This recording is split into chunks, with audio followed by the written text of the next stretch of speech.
नमस्कार। प्रस्तुत है हमारी आज की क्लास। आज हम हिंदी साहित्य से संबंधित अपनी 41 नंबर की क्लास लेंगे। इसके पहले 40 क्लास हमारी हो चुकी हैं। अगर आपने वो क्लास नहीं देखी है तो आप हमारे चैनल अनुभव एजुकेशन पर जाकर देख सकते हैं। और कल हमारा निबंध विधा से जितने भी प्रश्न थे वो पूरे हो गए हैं और आज हम हिंदी आलोचना से संबंधित प्रश्नों को पढ़ेंगे। तो प्रारंभ करते हैं अपनी आज की क्लास। आज का हमारा पहला प्रश्न है,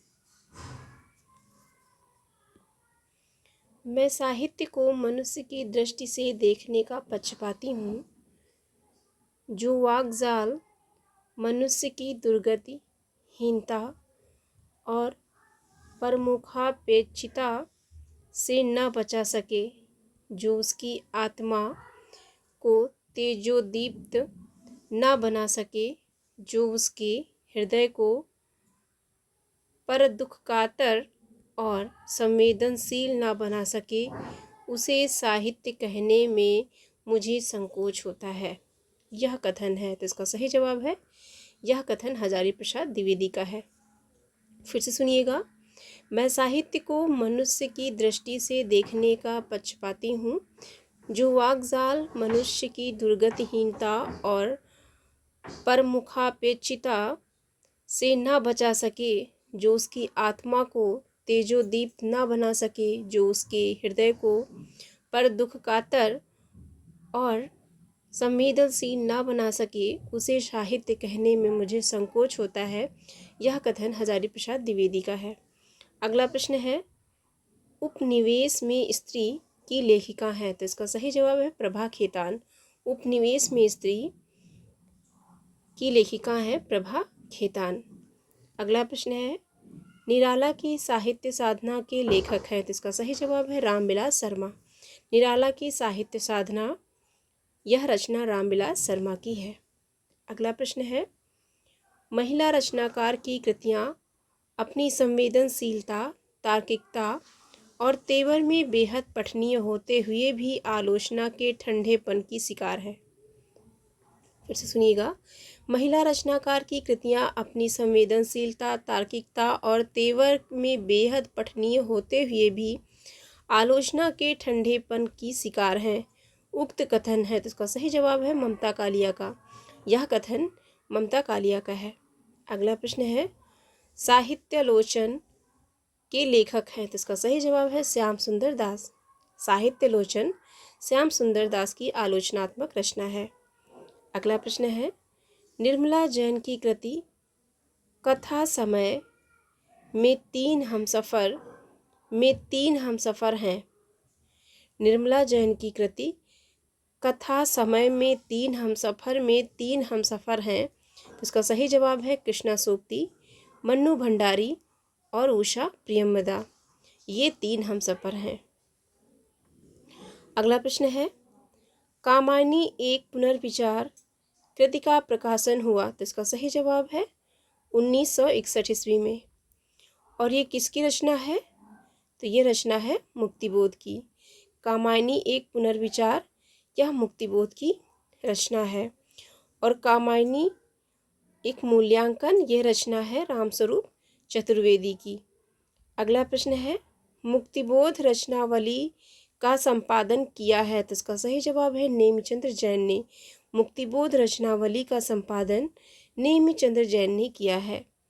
अगला प्रश्न है, सौष्ठववादी आलोचक कहा जाता है, तो इसका सही जवाब है नंद दुलारे वाजपेयी को। सौष्ठववादी आलोचक नंद दुलारे वाजपेयी को कहा जाता है। अगला प्रश्न है, रंग दर्शन के रचनाकार हैं, तो इसका सही जवाब है नेमिचंद्र जैन। रंग दर्शन नेमिचंद्र जैन की रचना है। अगला प्रश्न है, प्रेमचंद को कबीर के बाद हिंदी का सबसे बड़ा व्यंग्यकार माना है, तो इसका सही जवाब है रामविलास शर्मा ने। प्रेमचंद को कबीर के बाद हिंदी का सबसे बड़ा व्यंग्यकार रामविलास शर्मा ने माना है। अगला प्रश्न है, उनकी आलोचना की प्रमुख विशेषता है उनकी अनाविल दृष्टि और निर्मल विवेचन। यह कथन किस आलोचक के प्रति है? फिर से सुनिएगा, उनकी आलोचना की प्रमुख विशेषता है उनकी अनाविल दृष्टि और निर्मल विवेचन। यह कथन किस आलोचक के प्रति है? तो इसका सही जवाब है विश्वनाथ प्रसाद मिश्र के प्रति यह कहा गया है। अगला प्रश्न है, कबीर और तुलसी भाषा में एक मिशन के तहत लिख रहे थे। कबीर और तुलसी भाषा में एक मिशन के तहत लिख रहे थे, यह कथन है। तो इसका सही जवाब है बच्चन सिंह का। यह कथन बच्चन सिंह का है। अगला प्रश्न है, आज के व्यापक सामाजिक संबंधों के संदर्भ में जीने वाले व्यक्ति के माध्यम से ही मुक्तिबोध ने अंधेरे में कविता में अस्मिता की खोज को नाटकीय रूप दिया है। आज के व्यापक सामाजिक संबंधों के संदर्भ में जीने वाले व्यक्ति के माध्यम से ही मुक्तिबोध ने अंधेरे में कविता में अस्मिता की खोज को नाटकीय रूप दिया है, वह आलोचक जिनका यह कथन है। तो यह कथन किसका है? यह कथन राम नामवर सिंह का है। अगला प्रश्न है, आज का हिंदी निबंध साहित्य अधिकांश में आलोचना की ओर दौड़ा जा रहा है। आजकल आचार्यत्व की चाह रीतिकाल से भी कुछ बढ़ी चढ़ी है, यह कथन है। फिर से सुनिएगा, आज की हिंदी निबंध साहित्य अधिकांश में आलोचना की ओर दौड़ा जा रहा है। आजकल आचार्यत्व की चाह रीतिकाल से भी कुछ बढ़ी चढ़ी है, यह कथन है। तो इसका सही जवाब है, यह कथन बाबू गुलाब राय का है। अगला प्रश्न है, किसी वस्तु के प्रत्यक्ष ज्ञान या भावना से हमारी अपनी सत्ता के क्रोध का जितना ही अधिक तिरोभाव और हमारे मन की उस वस्तु के रूप में जितनी ही महत्वपूर्ण परिणति होगी, उतनी ही बढ़ी हुई हमारी सौंदर्य की अनुभूति कही जाएगी, यह कथन है। फिर से सुनिएगा, किसी वस्तु के प्रत्यक्ष ज्ञान या भावना से हमारी अपनी सत्ता के क्रोध का जितना ही अधिक तिरोभाव और हमारे मन की उस वस्तु के रूप में जितनी ही पूर्ण परिणति होगी, उतनी ही बढ़ी हुई हमारी सौंदर्य की अनुभूति कही जाएगी, यह कथन आचार्य रामचंद्र शुक्ल का है। तो इसका सही जवाब है आचार्य रामचंद्र शुक्ल।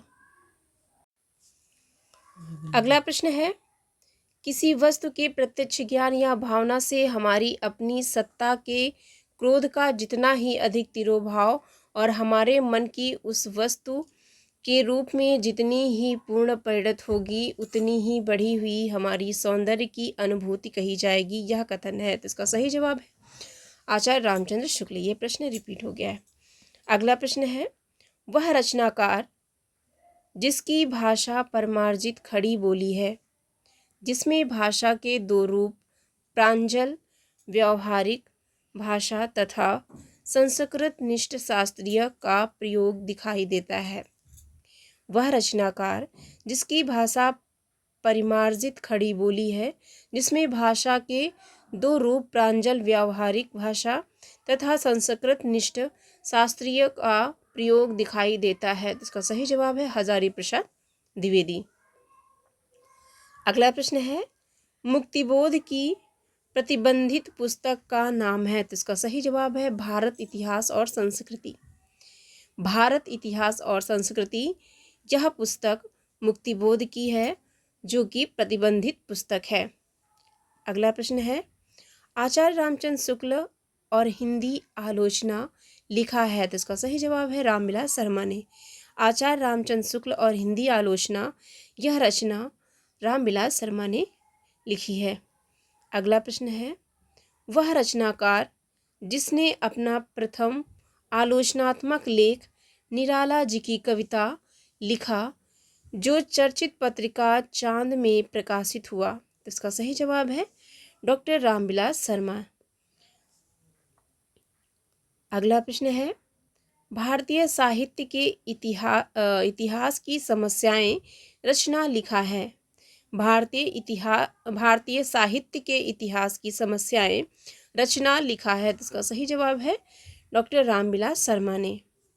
अगला प्रश्न है, ज्ञान राशि के संचित कोश ही का नाम साहित्य है। ज्ञान राशि के संचित कोश ही का नाम साहित्य है, यह कथन है। इसका सही जवाब है महावीर प्रसाद द्विवेदी का। यह कथन महावीर प्रसाद द्विवेदी का है। अगला प्रश्न है, देव और बिहारी पुस्तक है, तो इसका सही जवाब है कृष्ण बिहारी मिश्र की। देव और बिहारी यह आलोचनात्मक पुस्तक कृष्ण बिहारी मिश्र द्वारा लिखी गई है। अगला प्रश्न है, वह लेखक जिसको आलोचना के क्षेत्र में सम्राट माना जाता है, तो इसका सही जवाब है आचार्य रामचंद्र शुक्ल को। आचार्य रामचंद्र शुक्ल को आलोचना के क्षेत्र में आलोचना का सम्राट कहा जाता है। अगला प्रश्न है, विद्यापति की कविता का स्थापत्य श्रृंगारिक है, उसे आध्यात्मिक कहना, खजुराहो के मंदिरों को आध्यात्मिक कहना है। विद्यापति की कविता का स्थापत्य श्रृंगारिक है, उसे आध्यात्मिक कहना, खजुराहो के मंदिरों को आध्यात्मिक कहना है। इन पंक्तियों के लेखक हैं, तो इसका सही जवाब है डॉक्टर बच्चन सिंह। यह कथन डॉक्टर बच्चन सिंह का है। अगला प्रश्न है, इसमें कोई संदेह नहीं कि कबीर को राम नाम रामानंद से प्राप्त हुआ, पर आगे चलकर कबीर के राम रामानंद के राम से भिन्न हो गए।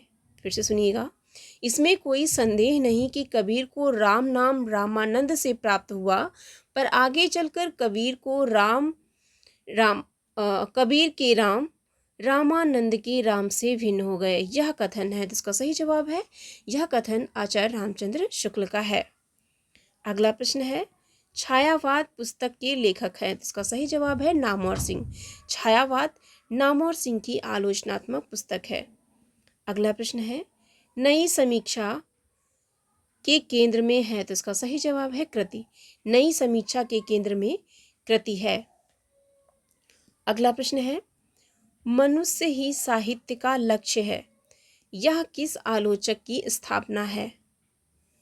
मनुष्य ही साहित्य का लक्ष्य है, यह किस आलोचक की स्थापना या कथन है? तो इसका सही जवाब है आचार्य हजारी प्रसाद द्विवेदी का। यह कथन या यह स्थापना आचार्य हजारी प्रसाद द्विवेदी की है। अगला प्रश्न है, वह विद्वान जिसने कहा कि मनोवैज्ञानिक तथ्य के अनुसार हार की मनोवृत्ति में दो बातें संभव हैं, या तो अपनी आध्यात्मिक श्रेष्ठता दिखाना या भोग विलास में पड़कर हरि को भूल जाना। भक्ति काल में लोगों में प्रथम प्रकार की प्रवृत्ति पाई गई। फिर से सुनिएगा, वह विद्वान जिसने कहा कि मनोवैज्ञानिक तथ्य के अनुसार हार की मनोवृत्ति में दो बातें संभव हैं, या तो अपनी आध्यात्मिक श्रेष्ठता दिखाना या भोग विलास में पड़कर हरि को भूल जाना। भक्ति काल में लोगों में प्रथम प्रकार की प्रवृत्ति पाई गई। यह कथन है, तो इसका सही जवाब है बाबू गुलाब राय का। यह कथन बाबू गुलाब राय का है। अगला प्रश्न है, साहित्य मनुष्य के अंतर का उच्छलित आनंद है। साहित्य मनुष्य के अंतर का उच्छलित आनंद है, जो उसके अंतर में अटाए नहीं अट सका था। साहित्य का मूल यही आनंद का अतिरेक है। उच्छलित आनंद के अतिरेक से उद्भूत सृष्टि ही सच्चा साहित्य है। साहित्य संबंधी यह अवधारणा है, तो इसका सही जवाब है आचार्य हजारी प्रसाद द्विवेदी की। साहित्य संबंधी यह अवधारणा आचार्य हजारी प्रसाद द्विवेदी की है। अगला प्रश्न है, अंतःकरण की वृत्तियों के चित्र का नाम कविता है। अंतःकरण की वृत्तियों के चित्र का नाम कविता है कहकर कविता की परिभाषा देने वाले आचार्य हैं, तो इसका सही जवाब है महावीर प्रसाद द्विवेदी। कविता की परिभाषा, यह जो परिभाषा है कविता की, यह परिभाषा महावीर प्रसाद द्विवेदी ने दी है। प्रश्न दोबारा रिपीट हो गया है कि अंतःकरण की वृत्तियों के चित्र का नाम कविता है कहकर कविता की परिभाषा देने वाले आचार्य हैं। तो इसका सही जवाब है महावीर प्रसाद द्विवेदी। अगला प्रश्न है, आचार्य हजारी प्रसाद द्विवेदी के निबंधों की भाषा किस प्रकार की है? तो इसका सही जवाब है संस्कृत निष्ठ हिंदी। आचार्य हजारी प्रसाद द्विवेदी के निबंधों की भाषा संस्कृत निष्ठ हिंदी है। अगला प्रश्न है, शुद्ध कविता की खोज के रचनाकार हैं? तो इसका सही जवाब है रामधारी सिंह दिनकर। शुद्ध कविता की खोज, यह रचना रामधारी सिंह दिनकर की है। अगला प्रश्न है, वह कथाकार जिसको हिंदी में स्त्री विमर्श की अवधारणा को चर्चा में लाने का श्रेय दिया जाता है। फिर से सुनिएगा, वह कथाकार जिसको हिंदी में स्त्री विमर्श की अवधारणा को चर्चा में लाने का श्रेय दिया जाता है। तो इसका सही जवाब है राजेंद्र यादव को। अगला प्रश्न है, लाला श्रीनिवास दास के संयोगिता स्वयंवर की सच्ची समालोचना की थी? तो इसका सही जवाब है बालकृष्ण भट्ट ने। लाला श्रीनिवास दास की रचना संयोगिता स्वयंवर की सच्ची समालोचना बालकृष्ण भट्ट ने की थी। अगला प्रश्न है, काव्यानुभूति की जटिलता चित्तवृत्तियों की संख्या पर निर्भर नहीं बल्कि संवादी विसंवादी वृत्तियों के द्वंद्व पर आधारित है, यह कथन है। तो इसका सही जवाब है रामचंद्र शुक्ल का। काव्यानुभूति की जटिलता चित्तवृत्तियों की संख्या पर निर्भर नहीं बल्कि संवादी विसंवादी वृत्तियों के द्वंद्व पर आधारित है, यह कथन आचार्य रामचंद्र शुक्ल का है। अगला प्रश्न है, हिंदी साहित्य में शुक्ल जी का वही महत्व है जो उपन्यासकार प्रेमचंद या कवि निराला का, यह कथन है। फिर से सुनिएगा, हिंदी साहित्य में शुक्ल जी का वही महत्व है या वही स्थान है जो उपन्यासकार प्रेमचंद या कवि निराला का, यह कथन है। तो इसका सही जवाब है डॉक्टर रामविलास शर्मा का, यह कथन डॉक्टर रामविलास शर्मा का है। अगला प्रश्न है, हिंदी नाटक उद्भव और विकास के लेखक हैं? हिंदी नाटक उद्भव और विकास के लेखक हैं। तो इसका सही जवाब है डॉक्टर दशरथ ओझा। यह रचना डॉक्टर दशरथ ओझा द्वारा लिखी गई है। अगला प्रश्न है, कविता की तीसरी आंख के रचनाकार हैं? तो इसका सही जवाब है प्रभाकर श्रोत्रिय। कविता की तीसरी आंख, यह रचना प्रभाकर श्रोत्रिय की है। अगला प्रश्न है, रस सिद्धांत निम्नलिखित में से किसकी रचना है? तो इसका सही जवाब है डॉक्टर नगेंद्र की।